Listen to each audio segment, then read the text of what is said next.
The fourth way that you detoxify is through your colon. So you have to have a properly functioning digestive system. So if you think about eliminating waste through your bowel movements, and you need to be having regular and healthy bowel movements for that to happen. So they say that a constipated patient is a toxic patient. The next way is through your liver. So your liver is one of the main detoxification organs, and we're going to talk a little bit more about how to support that in the next couple slides. And the last way is through your kidneys. So as you mentioned, Krista, the kidneys is a major pathway of elimination, and that's through your urine. So we want to make sure that we're supporting that as well.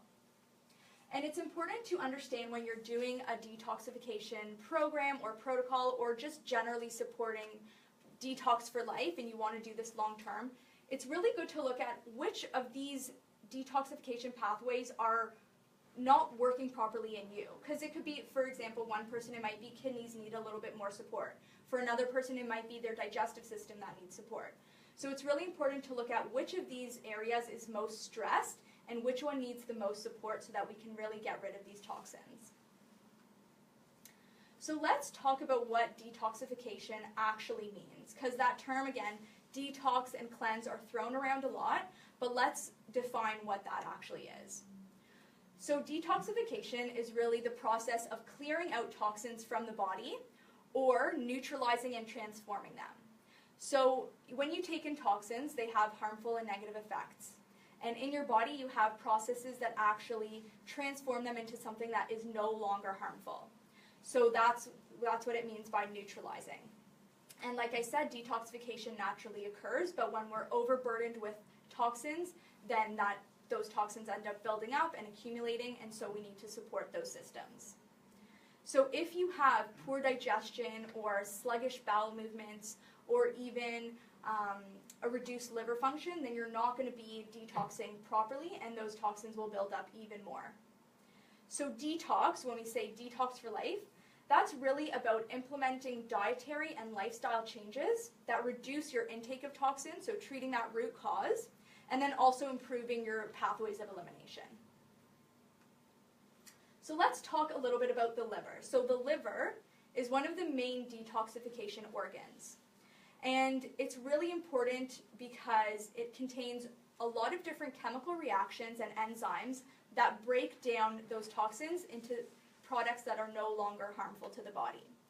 Once it breaks those things down, those products either go through your kidneys and out through your urine, or usually to your stool and out through your bowel movements. So the liver is kind of the first step in that detoxification pathway. So in the liver, like I said, there's all these different reactions that take place, and they're sort of categorized into two phases. There's phase 1 and there's phase 2. What I want to highlight is that we need to support both phases of detoxification. So the reason I'm highlighting that is because a common problem is that often with detox programs, they only support phase 1. And that's an issue because often with phase 1, it's breaking down those toxins into intermediates to get ready for phase 2. Those intermediates can actually be more toxic to your body. So that's those internal toxins that I was talking about at the beginning of the lecture. So we want to make sure that we're supporting both phase 1 and phase 2 so that you're actually fulfilling the whole process of detoxification and not letting those intermediates that are even more toxic linger in your body. The next thing I want to talk about is digestion, because I do see a lot of patients with digestive issues. This is a really important topic. We want to make sure we're having digestive health overall and making sure that we have healthy bowel movements. And like I said before, some of those breakdown products from the liver get eliminated through your stool. So if you're not having regular bowel movements, or if you're having constipation, that waste is staying in your body. When that waste stays in your body, sometimes your body can actually reabsorb some of those toxins. So that can be one way that you're accumulating those toxins, is that you're not actually eliminating them properly. Another thing with digestion is the gut bacteria. So I'm not sure if some of you have heard of the microbiome or having gut bacteria. You know, some people take probiotics for it. But basically the idea is that you want to have a healthy balance of bacteria in your gut. And when you do have unfriendly bacteria, that can also contribute to your toxicity because they can actually produce toxins.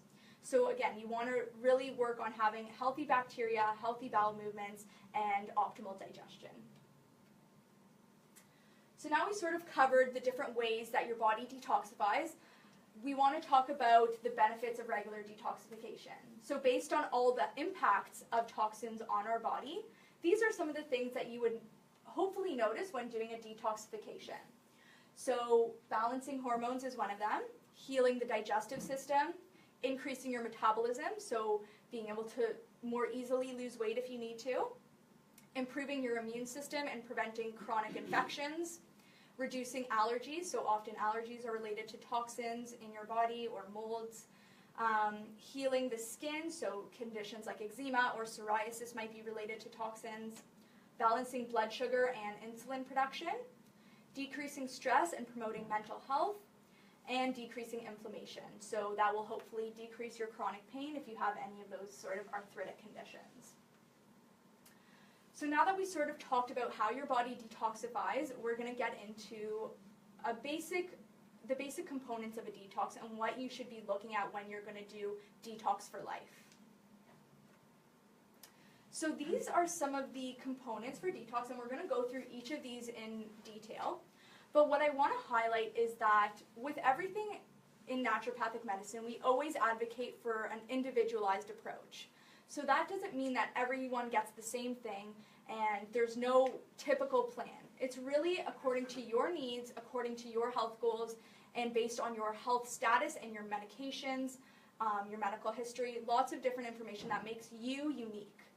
So what we're going to go through today is pretty general concepts and ways that you can improve your ability to detoxify. But with everything, I always advocate for an individualized approach. And if you have any questions about that, please come ask me after or get in touch with me. So I just want to go through the 5 components that we're going to be talking about. So the first one, again, is going back to that root cause. So reducing your actual exposure to toxins and how you can get rid of those in your environment. The next one is diet, so that's a big one.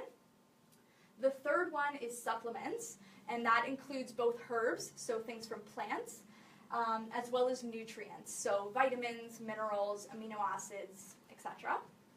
The fourth thing would be lifestyle, because we want this to be detox for life. The fifth thing would be the mental emotional aspect. So that's often forgotten when it comes to doing detox, but that's a really important component because there is a very strong mind-body connection that we want to make sure that we're not forgetting about.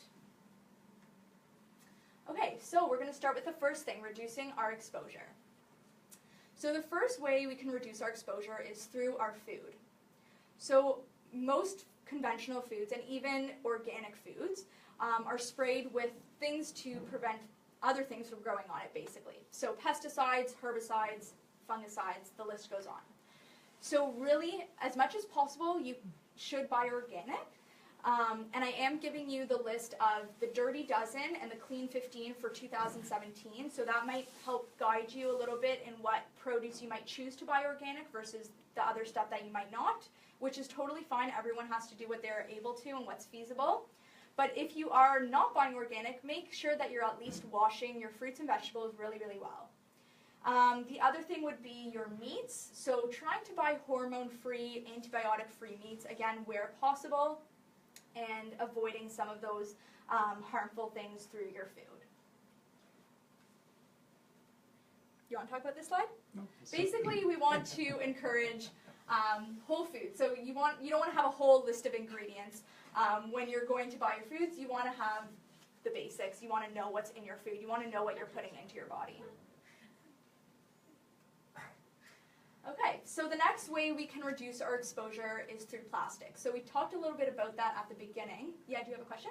Yeah, when you were talking, oh, sorry, I like the strawberry thing. Yeah, But, I can go back to that. Talking about meats. Yeah. How do you, does your description say what to look for? Because some say like grain-fed, some say Right. like, I'll talk they about say that. different things, Okay. and you don't know which one means what. Right, yeah, I know, the terms can be really confusing. Dr. Marco, I think, is going to talk a little bit about that Okay. after. Yeah, All right. so we'll get to that. Thank you. Sorry, I just a minute. You said the list for 2017, does it change year to year? Yeah. Often you'll see the same things on there, but sometimes you'll see some new ones. And the other point to make that is if you're not buying organic, you can also peel the ones that are the Dirty Dozen, or even peel whichever fruits and vegetables you can peel and avoid it that way. But yeah, it does change a little bit from year to year. Okay, so we're going to talk about reducing plastics. So plastics, like I said, are a major source of those hormone disruptors like BPA, which is a commonly known one. But there are lots of other ones. BPA is just one of like tons. So plastics is a very common source of these things, and we really want to try to reduce our exposure as much as possible. So instead of using plastics, use glass, use ceramic, use the metals. So using other alternatives, again, it's really easy to switch over. It doesn't have to be all at once, but over time, gradually switching your products can really make a